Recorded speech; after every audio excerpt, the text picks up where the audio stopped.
உங்கள் வசந்தசேகர். இன்றைக்கி மதுரை ஆதீனத்தை பற்றி தாங்க.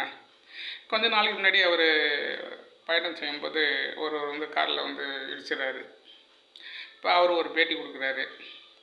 அதை நிறைய பேர் ஆதரவு தெரிவித்தாங்க, ஒரு சிலர் முட்டு கொடுத்தாங்க, அப்படி இப்படின்ட்டு. அது எப்போவுமே அந்த இந்து தத்துவத்துக்கு எதிராக இருப்பாங்களே, அவங்களாம் வந்து பயங்கரமாக முட்டு கொடுத்தாங்க. அப்படியே ஆச்சு இப்படி ஆச்சுன்னு.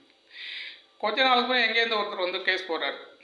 இதுமாரி பேசிட்டாரு, அது மதத்துக்கு எதிரானது, இது கலவரத்தை தூண்டும். இவரெல்லாம் எங்கே தான் இருக்காங்கன்னே தெரில, எங்கேருந்தோ வராங்கன்னு தெரியல. இதுக்குன்னு ஒரு குரூப்பு, அவங்க ஒரு சப்போர்ட்டு அது பண்ணிவிட்டு அது வந்து போகிறாங்க, கேஸ் போகிறாங்க. அதுவும் காவல்துறை எடுத்துக்கிட்டு அவர் ஜாமீன் வாங்கியிருக்காரு. இதுமாதிரி கேஸ் வந்திருக்கனால அங்கே போய் சரியாக ஒத்துழைப்பு தர மாட்டேன்றாருன்னு சொல்லிட்டு முன் ஜாமீனை ரத்து பண்ண காவல்துறை செய்யுது. எங்கே இருக்குங்க அந்த காவல்துறை?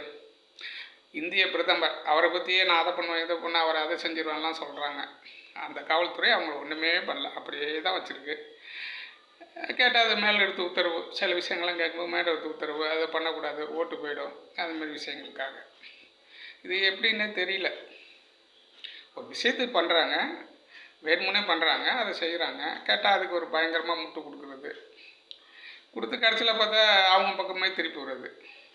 இது எங்கே போய் முடியுன்னு தெரிலங்க. நம்மளுக்கு இந்த இந்து சம்மந்தப்பட்டவங்களும் அப்படியே செவனியாக விட்டுறாங்க. அது என்ன பண்ணுவாங்கன்னு தெரியல. பார்ப்போம், பொறுத்திருந்து பார்ப்போம். நன்றி, வணக்கம்.